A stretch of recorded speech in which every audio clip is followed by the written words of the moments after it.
Olá meninas, tudo bem com vocês?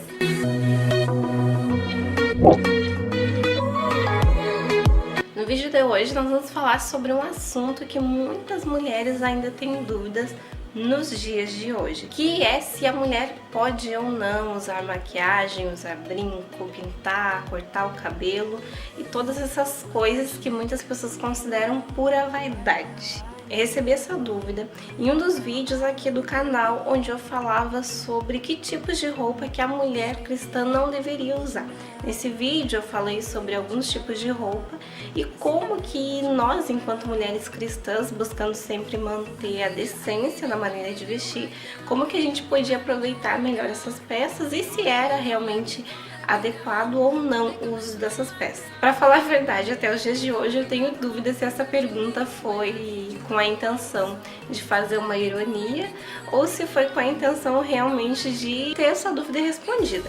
Mas independente de qual for a intenção dessa pessoa, porque enfim, não é uma pessoa que eu vejo comentar sempre nos vídeos aqui do canal, eu sei que muitas mulheres têm esse tipo de dúvida, principalmente as pessoas, as mulheres que são de igrejas mais tradicionais ou que são cristãs há mais tempo. A igreja evangélica, ela cresceu muito, então tem muitas mulheres que já estavam acostumadas a se arrumar, a se cuidar, né, usar maquiagem, se converteram, né, e continuam indo na igreja maquiada, e muitas pessoas acabam tendo essa dúvida, será que é pecado ou não? Existe um versículo que está lá em 1 Timóteo, que eu sempre uso ele, tanto para falar sobre a vestimenta da mulher cristã, como para falar sobre maquiagem e essas vaidades também.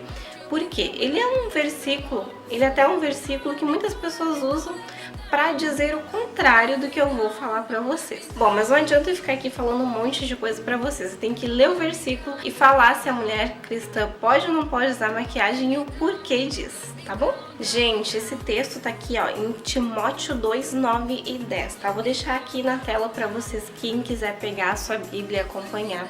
Tá? Essa minha versão é a Bíblia Judaica Completa, então talvez ela tenha alguma pequena diferença em relação a que você usa. Aqui diz assim: da mesma forma, as mulheres, ao orar, devem se vestir com modéstia, discrição e de modo respeitável, não com penteados elaborados e joias de ouro, pérolas ou roupas caras. Em vez disso, elas devem se adornar com o que é adequado para mulheres que afirmam adorar a Deus, ou seja, boas obras. Gente, eu já vi mas muita gente fazendo o seguinte, pegando esse texto e lendo ele, não entendendo todo o contexto histórico do que acontecia naquela época e simplesmente usar ele para dizer que a mulher cristã, que ela não deve usar roupas caras, que ela não deve se adornar, não deve usar joias, não deve se maquiar, fazer um penteado bonito no cabelo, que tudo isso é pecado por causa deste versículo. Só que, porém, eu fui estudar a fundo, e isso não é de hoje, o contexto histórico do que acontecia nessa época. Esse texto de 1 Timóteo, ele vem de uma carta que o apóstolo Paulo escreveu para Timóteo, quando ele estava pastoreando a igreja de Éfeso. Hoje em dia, no local onde era essa cidade, não existe mais do que ruínas em completa decomposição. Porém, há milhares de anos atrás, a situação era bem diferente. Éfeso era uma cidade muito próspera e muito rica.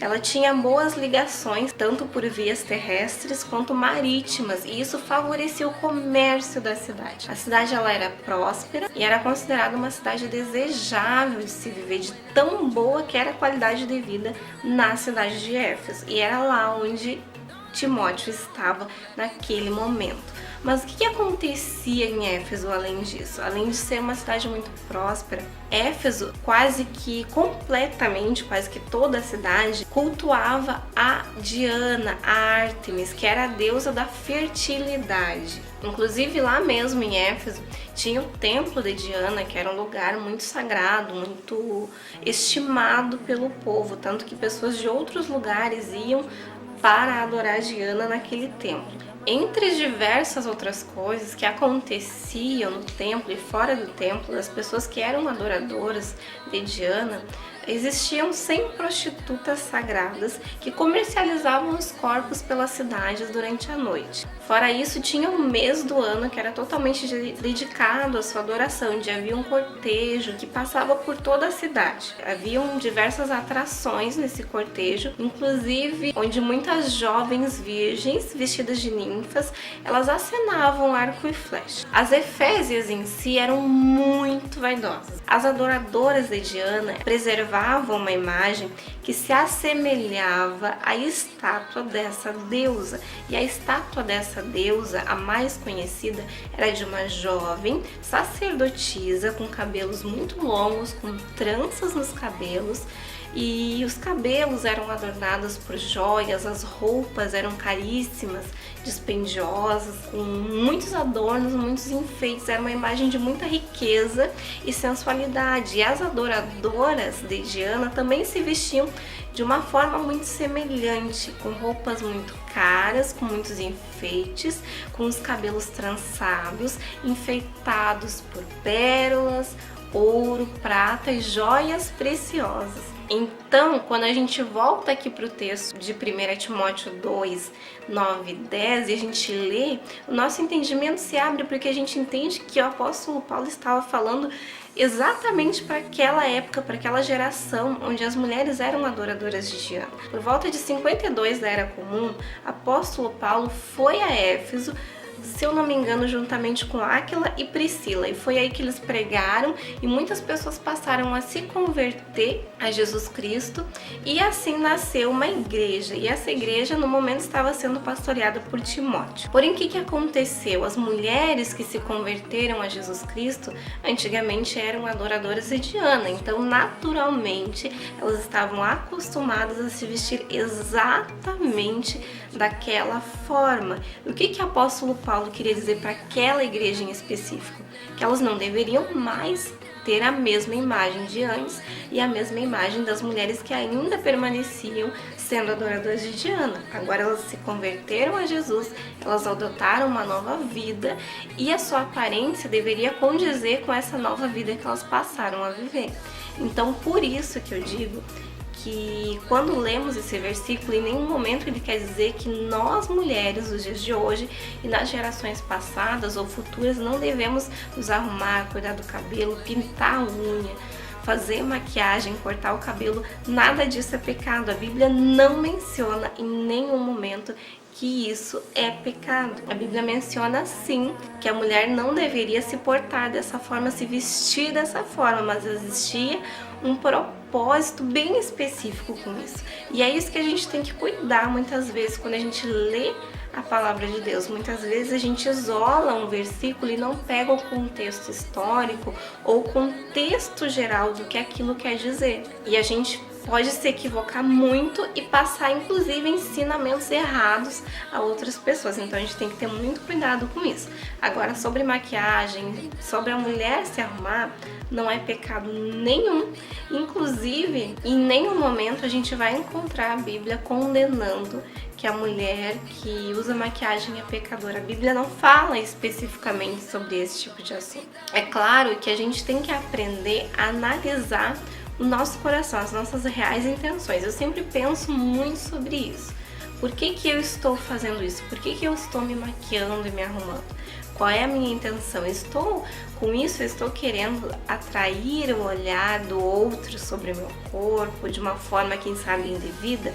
Se for dessa forma, eu concordo que você deve se abster dessa certa vaidade por um tempo, até que você seja tratada por Deus e consiga usar maquiagem e se arrumar bem, mas sem ter essa intenção. Você pode ter a intenção de chamar a atenção sobre o seu corpo, desde que a pessoa afetada por isso seja seu marido. Não tem nada de errado a mulher que é casada se arrumar bem para o seu marido, sabe, esperar o seu marido já com uma roupa mais decotada, curta, não tem problema nenhum. Agora, eu me arrumar para sair sozinha na rua, sabe, de uma forma que chame a atenção, que o meu corpo esteja em evidência, esteja chamando a atenção para ele, isso eu já posso dizer que pode ser considerado um pecado sim. entende? Então, as nossas intenções, elas devem ser puras. Agora, sobre quem frequenta, sobre quem congrega em igrejas mais tradicionais. Eu já visitei, já frequentei muito pouco, na verdade, assim, as igrejas mais tradicionais. Já visitei, na verdade, nunca congreguei, de fato. Eu sempre congreguei em igrejas mais moderninhas, vamos dizer, mais carismáticas, sabe? Então, nunca tive esse tipo de problema de alguém chegar pra mim e dizer que eu só tenho que usar saia, que eu não posso cortar o cabelo, ou que eu não posso usar maquiagem. Mas eu sei que até os dias de hoje existem sim igrejas mais tradicionais, em que seus líderes proíbem o uso de calças, o corte do cabelo para mulher muitas vezes ainda é proibido, a maquiagem, pintar a unha, todas essas coisas. O que eu tenho para falar para você? Aqui nessa terra nós somos completamente livres para escolher onde nós vamos congregar. É preciso que a gente congregue? É preciso, é saudável para a nossa vida cristã. Porém, a gente pode escolher. Ninguém te obriga a ir em uma igreja ou em outra. Se você frequenta uma igreja tradicional que não permite que você se cuide, se arrume dessa forma como nós estamos falando, você tem todo o direito de orar e de falar com o seu pastor e explicar a situação e procurar uma igreja que aceite que você se arrume e se cuide assim e que você esteja em paz com isso, mas não seja rebelde no lugar onde você está. As doutrinas, elas são direcionadas por homens, são mulheres que estão ali à frente cuidando da congregação, mas nós devemos respeitar e honrar, porque toda a autoridade ela é instituída por Deus. Então há sim uma hierarquia e nós temos que honrar e obedecer, porque Deus instituiu essas pessoas sobre nossas vidas. E se nós não estamos contentes, se é o seu caso de não estar contente, primeira coisa, vá orar e vá falar com o seu pastor, com a sua pastora e explique a sua situação. Daí, se ele não entender, é outros 500, mas a sua parte você deve fazer. Nunca saia de uma igreja simplesmente, saí porque não posso usar maquiagem e deu. Não, converse direitinho com o seu pastor, faça tudo direitinho, saia em paz com tudo isso, na bênção, e vá procurar um lugar onde você vai conseguir se arrumar, onde não vai ser uma proibição isso, e você vai poder se cuidar e estar em paz com isso, tá bom? Bom, gente, o vídeo de hoje era isso. Eu espero ter respondido a essa dúvida dessa leitora. Não sei se é uma inscrita aqui do canal ou não, mas espero sinceramente ter respondido a sua dúvida. De todas que tinham essa dúvida, espero ter atendido o que vocês esperavam. E não esqueçam, por favor, de clicar em gostei nesse vídeo se você gostou, se inscrever no canal e ativar as notificações, porque é assim que o YouTube vai enviar para você todas as vezes que eu postar vídeos novos, tá bom? Nós nos vemos na quarta-feira. Um beijo e até lá!